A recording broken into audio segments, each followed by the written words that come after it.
Litbang Kompas merilis hasil jejak pendapat terkait dengan debat ketiga Pilpres yang berlangsung pada Minggu malam. Salah satu pertanyaan yang disampaikan dalam jejak pendapat ini adalah soal sikap responden terhadap pilihannya pada 3 capres. Survei dilakukan terhadap 210 responden seluruh Indonesia yang diwawancarai yang dilakukan mulai pukul 19.30 sampai dengan pukul 22 waktu Indonesia Barat.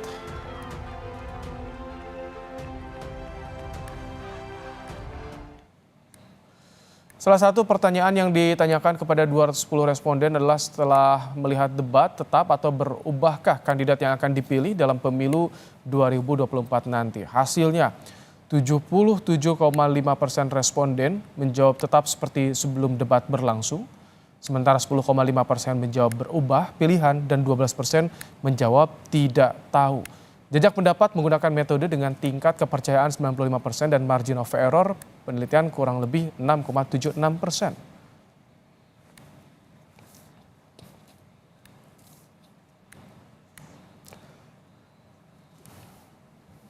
Lalu bagaimana responden menilai penampilan Capres Anies Baswedan, Prabowo Subianto, dan Ganjar Pranowo kemarin di debat Capres bertema pertahanan, keamanan geopolitik, hubungan internasional, globalisasi, dan politik luar negeri? Kita akan bahas bersama dengan Rangga Eka Sakti, peneliti Litbang Kompas. Selamat petang, Mas Rangga. Selamat petang, Mas Ibrahim. Baik, Mas Rangga, secara keseluruhan seperti apa reaksi responden terhadap debat ketiga semalam? Ya, salah satu hal yang bisa kita lihat dari hasil jejak pendapat memang antusiasme masyarakat untuk mengikuti debat ketiga ini cukup tinggi ya. Jadi sekitar 63,6% dari masyarakat itu menyatakan mereka mengikuti acara debat kemarin, baik bersama dengan keluarga maupun dengan komunitas mereka. Angka ini lebih tinggi dibandingkan debat pertama yang lalu dilaksanakan. Gitu ya. Meskipun sedikit lebih menurun dibandingkan dengan tingkat antusiasme waktu debat cawapres kemarin. Oke, baik. Ada perubahan yang begitu terasa ya dibandingkan debat cawapres sebelumnya. Kami juga memiliki grafis dari Litbang Kompas, hasil jejak pendapat yang tadi dirilis. Kita akan perlihatkan bersama. Ya, ini dia. Kami tampilkan jejak pendapat Litbang Kompas soal bagaimana para kandidat ini menjawab pertanyaan. Mas Rangga, kalau dari jejak pendapat Litbang Kompas seperti apa performa atau dari para kandidat ini secara keseluruhan, Mas Rangga? Siapa yang menonjol? Ya, jadi memang kita mencoba untuk melakukan pengukuran terhadap performa dari tiap kandidat ya. Ada 3 aspek yang kita coba ukur. Yang pertama adalah bagaimana kandidat capres ini bisa menjawab pertanyaan, kemudian bagaimana para capres ini menguasai materi yang ditanyakan, dan yang ketiga adalah bagaimana penampilan termasuk pakaian, kemudian sikap, gestur, emosi, mimik gitu yang ditampakkan di atas panggung. Nah, dari 3 aspek itu kita bisa lihat sebetulnya posisi Pak Ganjar dan Pak Anies dinilai masyarakat itu relatif seimbang. Nah, yang di luar ekspektasi justru Pak Prabowo yang dinilai relatif lebih rendah di sini. Jadi itu kalau misalkan apakah ditanyakan juga alasannya mengapa seperti itu, Mas Rangga, dengan penilaian itu seperti apa publik meresponnya itu? Ya, jadi memang kalau kita coba breakdown lebih dalam, apa yang membuat nilainya Pak Prabowo sedikit lebih rendah itu berada pada aspek cara menjawab pertanyaan dan juga penguasaan materi dari tema debat pada kemarin itu. Nah, pada aspek ini penilaiannya di bawah angka 7 memang. Sedangkan soal penampilan dinilai masih relatif lebih tinggi di angka 7,1. Jadi memang masyarakat melihat dalam konteks ini ya, Bapak Prabowo kurang bisa mengelaborasi, kurang bisa menjawab pertanyaan-pertanyaan dalam konteks pertahanan. Baik, kami juga akan menampilkan bagaimana tadi data yang disampaikan Litbang Kompas soal menguasai permasalahan. Kita akan perlihatkan kembali kepada Anda soal dan juga bagaimana penampilan para kandidat di atas panggung debat Pilpres pada malam tadi. Ini dia kami tampilkan. Jadi Mas Rangga, debat yang disajikan ini bisa mempengaruhi elektoral kandidat ke depannya atau seperti apa nanti, Mas Rangga? Iya, Mas. Jadi setelah kita lakukan pengukuran ya selama 3 kali gelaran debat, itu kita dapati memang pengaruhnya cukup ada ya. Dari debat pertama sampai debat ketiga ini kurang lebih kisarannya 10-11% responden yang pilihannya berubah setelah melihat debat. Meskipun memang sebagian besar 3/4 dari masyarakat itu sudah menentukan pilihan dan tidak terlalu terpengaruh dengan hasil debat. Baik, berarti ada terpengaruh. Tapi kalau angkanya kan sebelumnya di debat pertama ada yang ini yang berubah pilihannya, ini artinya menurun jika dibandingkan debat cawapres kemarin atau bagaimana Mas Rangga ya? Yang masih berubah pilihan?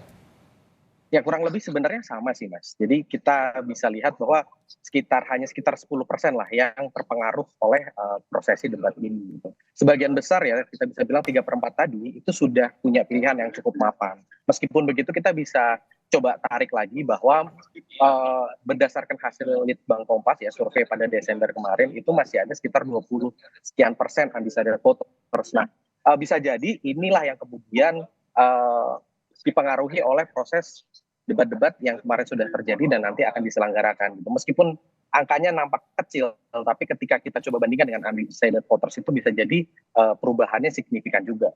Oke, ini kan tadi dibahas soal bagaimana cara menjawab pertanyaan, lancar, lugas, atau tersampaikan ide gagasannya. Nah, yang juga disorot soal penampilan.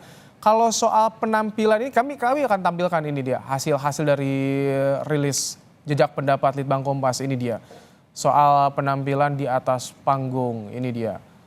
Anies 7,9, Prabowo 7,1, dan Ganjar 7,8. Ini kalau bicara penampilan apakah hanya dari gestur di atas panggung atau juga pakaian misalkan atau seperti apa Mas Rangga?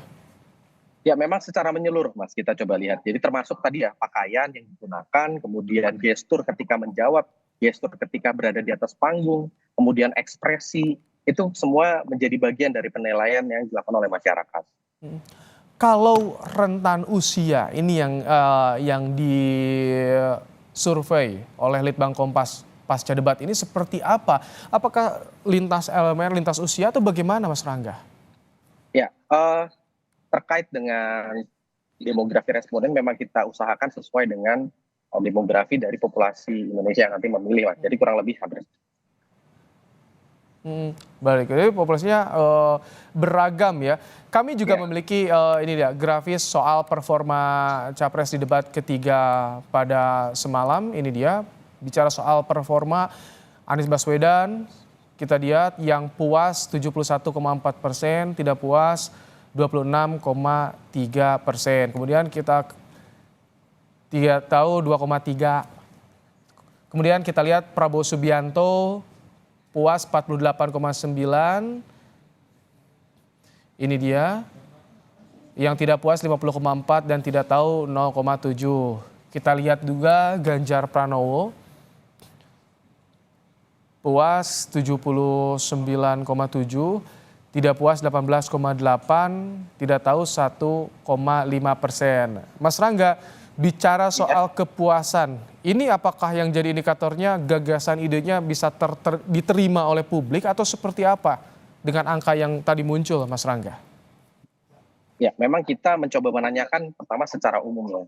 Tentunya itu termasuk juga gagasan, termasuk juga cara menjawab, termasuk juga ya semua aspek yang terlihat dalam proses debat kemarin gitu.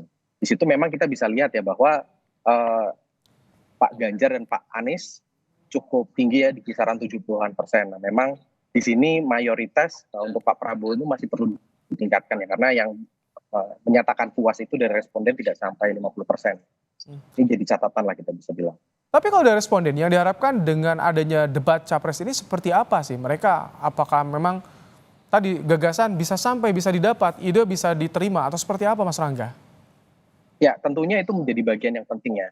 Salah satu indikator adalah bagaimana debat kemarin itu kan membahas sesuatu yang cukup elit ya. Jadi tidak bersentuhan langsung dengan kehidupan masyarakat sehari-hari. Soal hubungan internasional, soal keamanan, soal pertahanan. Namun dengan tema yang cukup berat pun ternyata masyarakat antusias. Artinya apa? Artinya memang masyarakat ini cukup haus gitu untuk bisa mengetahui lebih dalam gagasan apa saja yang akan dibawa dan kira-kira bentuk konkretnya dalam program kerja yang nanti akan dilaksanakan itu seperti apa di tiap-tiap tema atau topik bahasan. Bahkan ketika tema atau topik bahasan itu sesuatu yang elit sesuatu yang jauh dari kehidupan sehari-hari mereka. Ini jadi kalau secara dirangkum oleh Bang Kompas dari debat awal hingga yang ketiga, grafis peminatnya, antusiasme publik ini terus meningkat.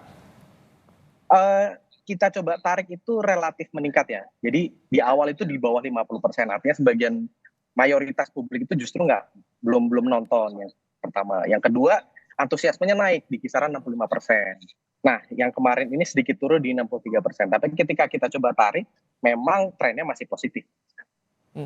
Apakah ini akhir pekan juga berpengaruh? Karena di debat nanti sisanya akan digelar di akhir pekan hari Minggu, Mas Rangga. Ya, ini bisa jadi faktor yang mempengaruhi juga ya ketika akhir pekan masyarakat punya waktu luang lebih banyak ya untuk kemudian dihabiskan bersama keluarga mungkin untuk melihat atau menyaksikan melalui TV atau streaming gitu ya acara debat ini. Ya mungkin ini bisa jadi salah satu faktor juga yang perlu dipertimbangkan. Baik, jadi artinya tadi ya kalau ada 10% yang masih bisa berubah, ini yang bisa menjadi celah bagi para kandidat untuk bisa memanfaatkan, meningkatkan elektoral. Seperti itu atau bagaimana, Mas Rangga? Ya, kurang lebih itu adalah ceruk yang bisa diambil nanti oleh para calon. Kan. Tentu berdasarkan dari hasil tadi ya survei Litbang Kompas yang bulan Desember itu kan pertarungan itu belum selesai. Masih banyak kemungkinan yang terjadi. Nah, angka 10% ini tidak menutup kemungkinan bisa merubah peta konstelasi yang nanti akan terbentuk nih sampai sebulan ke depan. Ini kan kalau swing voter, undecided voters terutama yang disoroti ketika rilis Litbang Kompas, ini begitu bisa dipengaruhi oleh kampanye seperti debat ini untuk menyampaikan visi, ini bisa langsung berpengaruh terhadap psikologi pemilih, Mas Rangga? Ya, tentu debat ini sebagai salah satu medium sosialisasi ya, program itu kemungkinan akan berpengaruh dengan pilihan masyarakat nanti di bilik suara. Oke, terima kasih peneliti Litbang Kompas Rangga Eka telah meluangkan waktu dalam program Kompas Petang sore hari ini. Terima kasih Mas Rangga. Terima kasih Mas.